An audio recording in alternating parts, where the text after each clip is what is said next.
La mejor amiga de mi esposa mató a mi esposa. Ahora quiere hablar en su funeral.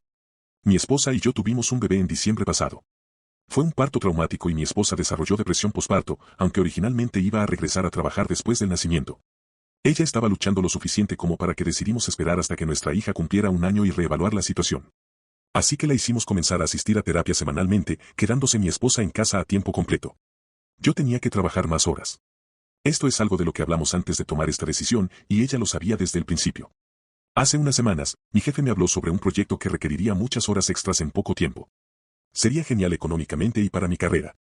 Hablé con mi esposa al respecto y ella estuvo de acuerdo en que debería decirle que sí a mi jefe para las 4 semanas que estaría trabajando en esto. Mi suegra y la mejor amiga de mi esposa, Jessie, vendrían a ayudar con algunas de las tareas que suelo hacer.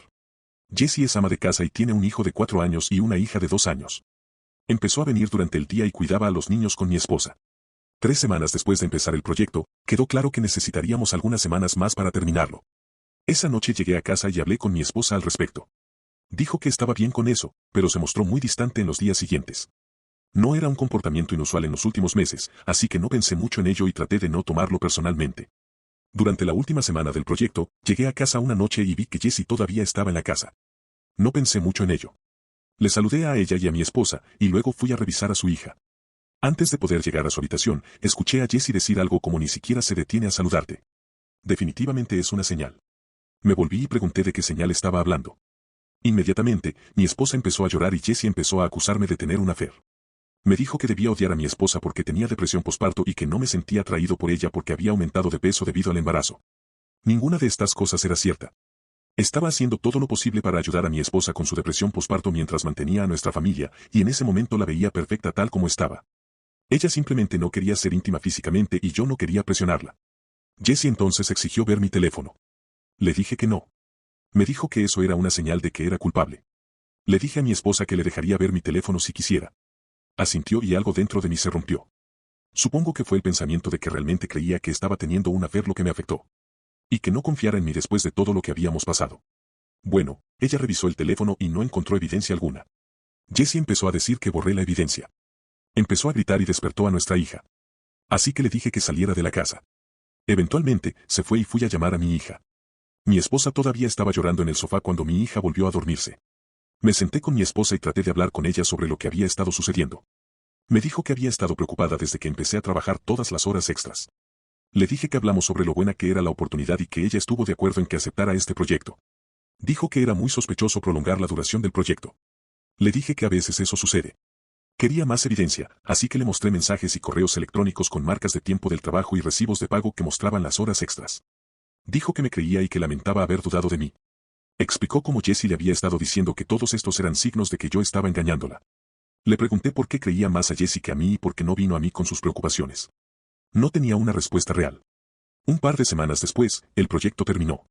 De hecho, reduje un poco y estaba tratando de trabajar un poco menos de lo que hacía antes del proyecto para poder pasar más tiempo con mi esposa e hija. Pero me sentía tan agotado tratando de hacer todo. Y me volví resentido porque en mi mente sabía que mi esposa no confiaba en mí. Intenté sacar el tema un par de veces, pero mi esposa me decía que no era el momento y que estaba cansada o triste. Intentaría ser consciente de sus sentimientos, pero me preguntaba si eso significaba que nunca podría tener los míos propios. Así que unos días después, me acerqué a mi esposa y le dije que iba a buscar a un terapeuta. No lo relacioné con sus acusaciones ni nada, simplemente dije que estaba pasando por un momento difícil y necesitaba terapia. Se encogió de hombros y me dijo que hiciera lo que quisiera. Al día siguiente, cuando llegué a casa del trabajo, nuestra habitación y mi oficina en casa estaban destrozadas. Cosas por todas partes, papeles importantes dispersos. No la veo, pero nuestra hija está en su habitación llorando. Mi esposa la dejó sola. Su teléfono está apagado. Llamo a mis suegros y a algunos amigos, pero nadie la ha visto. Comienzo a preocuparme y llamo a mi madre para ver si puede cuidar de mi hija mientras salgo a buscar a mi esposa antes de que mi madre pueda llegar a casa. Mi esposa regresa. Jessie está conduciendo. Jessie no entra, pero mi esposa sí. Ella está claramente molesta. He estado llorando. Le pregunto qué pasó. Al principio, pensé que la casa podría haber sido robada. Ella comienza a gritarme que le soy infiel y que la terapia es una fachada para que pueda conocer a mi amante. Trato de calmarla y decirle que no es cierto. Pero ella se me abalanza y me golpea. Ahí es cuando me rompe la nariz. Cuando se dio cuenta de lo que hizo, se sentó en el sofá, se volvió como en estado de coma y simplemente miró la pared. Entré en la habitación de mi hija y cerré la puerta con llave. Llamé a mi madre para contarle lo que sucedió y a mi suegra para pedirle que viniera y cuidara a mi esposa. Empaqué una bolsa para mi hija y cuando mi madre llegó, nos fuimos. Mi esposa ni siquiera levantó la vista. Dejamos a mi hija con mi padre y luego fuimos a urgencias para mi nariz. Manché de sangre el nuevo Subaru de mi madre. Mi hija y yo estábamos quedándonos con mis padres por un tiempo y mi esposa se quedó con la suya. Fue entonces cuando empecé a considerar obtener una orden de restricción contra Jessie y pensé en separarme de mi esposa. La amaba, pero no viviría con alguien que me lastimara y que potencialmente podría lastimar a nuestra hija. No quería un divorcio con la esperanza de que mi esposa recibiera el tratamiento que necesitaba y pudiéramos resolver las cosas. Mis suegros me habían dicho que estaban considerando un tratamiento hospitalario.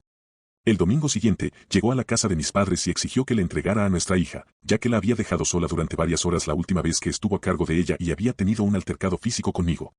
Me negué. Le ofrecí que entrara y pasara tiempo con ella mientras mis padres y yo estábamos presentes. Pero ella no quería entrar y quería llevarse a nuestra hija con ella. Estaba molesta, pero finalmente se fue. Unas horas después, chocó el auto de sus padres contra un árbol y falleció. Mi esposa falleció temprano el lunes por la mañana. Su amiga Jessie la convenció de que yo estaba teniendo un affair que no tuve, lo que causó una ruptura mental y la mató. La amiga Jessie vino a ver a mi hija y a mí ayer. Después de algunas lágrimas, me dijo que planeaba hablar en el funeral de mi esposa. Ya lo había consultado con mis suegros, pero me lo estaba informando como cortesía. Le dije que no hablaría en el funeral. Peleamos y se fue después de decirme que era un idiota y que no era la única persona que amaba a mi esposa. Hablé con mis suegros, que insistieron en que se permitiera a Jessie hablar. Ella y mi esposa se conocen desde que eran niños, y mis suegros son cercanos a ella. Estamos todos muy frágiles en este momento, y temo que empujar esto más lejos perjudicaría mi relación con mis suegros, lo cual no quiero. Aún así, la idea de ver a Jessie allí en el funeral de mi esposa me hace sentir enfermo. No creo que pueda soportar escucharla sabiendo que disfrutó con la salud mental deteriorada de mi esposa y recogió a mi esposa, dejando a mi hija sola en casa. Dicho esto, no confío en mí mismo para tomar las mejores decisiones en este momento. Mi mente está nublada por el dolor, la culpa y el miedo. Mis padres están divididos sobre qué hacer, y no tengo energía para contactar a mis amigos.